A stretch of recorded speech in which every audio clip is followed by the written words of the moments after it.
And as parents, we do a disservice to our kids by not giving them that opportunity to change the world.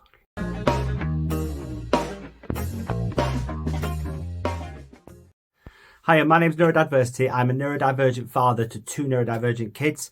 I've had an ADHD diagnosis since February 2020, and I'm also suspected autistic and dyspraxic as well. So the reason I do this channel is because I'm passionate about passing my knowledge on to you guys and giving you advice, knowledge, support, anything like that where I can. And one of the big things for me, and I always mention it, is being a dad. Before we get stuck into being a neurodivergent dad, let's do the usual. Don't forget to subscribe. Don't forget to like, and don't forget the ADHD bell, because you know what happens when we don't press the ADHD bell. Nothing, exactly. So let's get rolling. This one, I haven't planned it. I'm just free rolling and we'll see what comes out, because it's quite a passionate one and it's going to be a lot more about me talking about my experiences, but there will be some things that you guys can relate to. And also, you don't even have to be a dad or neurodivergent. You could be a mum, you could be a parent, guardian, not neurodivergent, neurotypical, whatever. Just see what you learn from it. Or maybe you know the loved one that is going through a diagnosis at the moment and you're a bit concerned. One of the big things for me is that it's important to distinguish between the neurodivergent you and the neurotypical you. And by that I mean, especially for those who've had a late diagnosis, because me and my ex met when we were both neurotypical, as in we didn't have any diagnoses. We were both the weird kids in school, met each other at uni, but after that we just became miserable adults that couldn't function in society, which is so common in people in their 20s with ADHD and autism and other things as well, because you don't know these things. So we ended up realizing we both had ADHD. We're both likely on the autistic spectrum because our daughter's getting tested as well. So that was a big wake-up call. And what I've learned is that when you get diagnosed as somebody neurodivergent, you have to almost disassociate the old you. You have to kind of take that out of the equation in a way, because what is the old you? If you were, say for example, autistic, and you spent all your life masking, which is classic trait in girls. For those who don't know, masking is where you put on a facade to either mimic the situation in the room or to feel more comfortable in that position, or because it's what you believe society is telling you to act, how they tell you to act. Then that becomes your personality. So how do you know what is you? That's the problem I'm having at the moment. How do I know who I am? Because I've spent all my life being the hyperactive, attention-seeking, incredibly needy kid and young adult. And even though that is who I am, how does that apply? Now I know the answer, now I know why. And that's hard. That's hard. That's hardest for girls who mask a lot, because I think I got very lucky and maybe didn't mask as much as other people. That's going to be one of the hardest things ever. The reason I'm saying this on a parenting video is because you have to know yourself and be the best version of yourself for your kids. And I've learned that the only way to do that is to seek closure with anything that's going on in your life, because you cannot move forward without closure. And even if that closure is acknowledging the fact that you have done everything you can in your power to get that closure,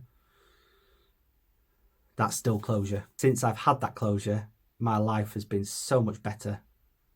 I feel so liberated. It's only been 2 or 3 days, but I've already started socialising again, getting back out there. I'm not as agoraphobic as I was. I've started talking more. I've started this channel. I've finally pulled my finger out and started this. I had a conversation with my dad today because I realised that even though we're very different people, and I get on with my parents we're all quite a close family, I never realised how little he knows about me. And that's not through any neglect or not trying. That's just because I didn't talk. I don't talk to my parents. I talk to my mum and my dad, but I still don't really talk to my mum as much. I told him everything about me, about how I see the world, how I was with my ex and the kids, which wasn't great, and it takes a lot to admit that. For the kids, That's meant that I've actively played with them more than I have, as long as I can remember, within a day. And when I say that, I mean getting engaged in the role play that they're doing. Like my daughter with her Barbie Skipper doll and my son with his toy cars, because he likes to pretend they're people. I find that really hard to do. And that's been a really enjoyable experience these last couple of days. This is going to sound much worse than it is, because it's not. I love my kids so much and I would do anything for them to the end of the earth. Today is the first day that I can genuinely say I have missed them so much in a happy, positive way. Because normally when I miss them, it's that innate parental, that paternal, I miss my kids because they're not there. But I miss my buddies this time. I miss the little mini me's.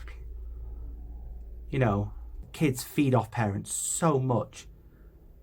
We have to ask ourselves why. Why are we like this? What's caused us to be like this? And how do we overcome it and break the cycle for our kids? Because certainly my generation, my parents did everything for me. They bent over backwards for me, and I cannot fault them in that respect at all. I got lucky. I know a lot of you guys won't have. If you're scared because you've lost yourself, or you don't know where you are, or you don't know who you are, or who you want to be,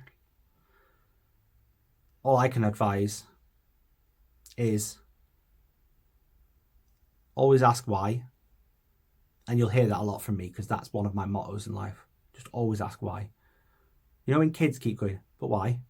But why? But why? There's kind of a good point to that. There's actually a logic there. We shut them down for asking why all the time. But no, we shouldn't. Maybe we can encourage them to ask it in a different way or ask about something else different why, but we should never stop them asking why.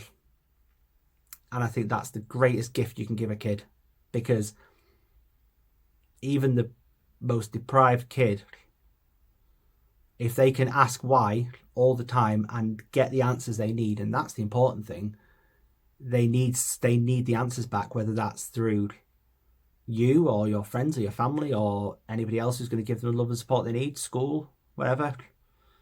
The people who ask why are the people that change the world.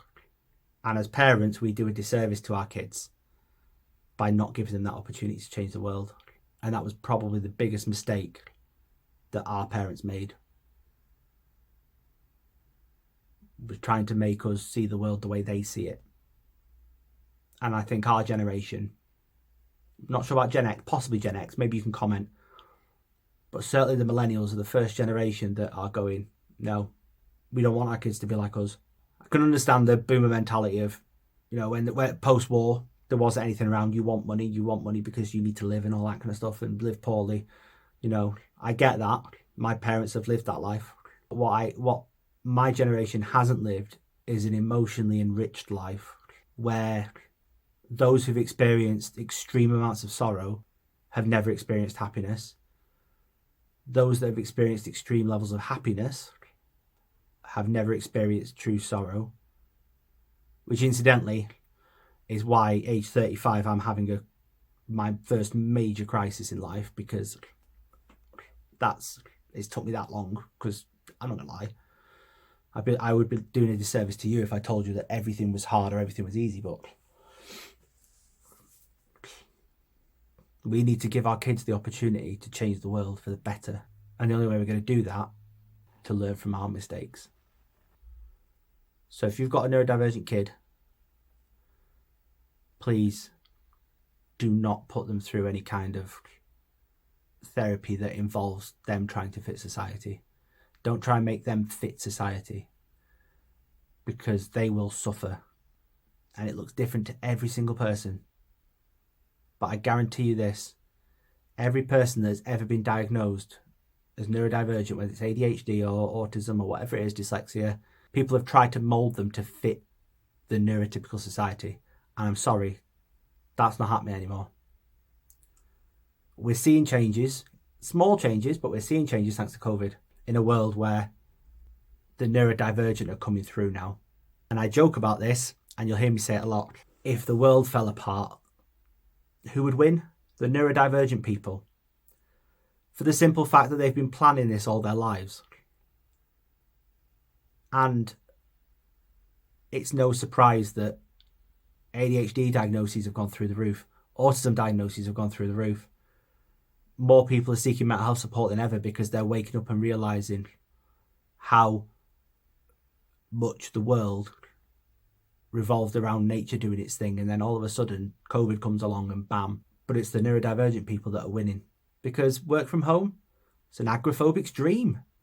Because whether it's sensory overload or whether it's something else, like, it's amazing, it's incredible. Yet all the neurotypical people suffer because they're used to a world that isn't made for anybody else but them. And that's not a bad thing. I'm not saying we should get rid of that, but there needs to be an accommodation where everybody is welcome and everybody is involved. Let me know your guys' thoughts on this, because it's an important topic. And let me know some tips about how you guys cope with parenting neurodivergent kids.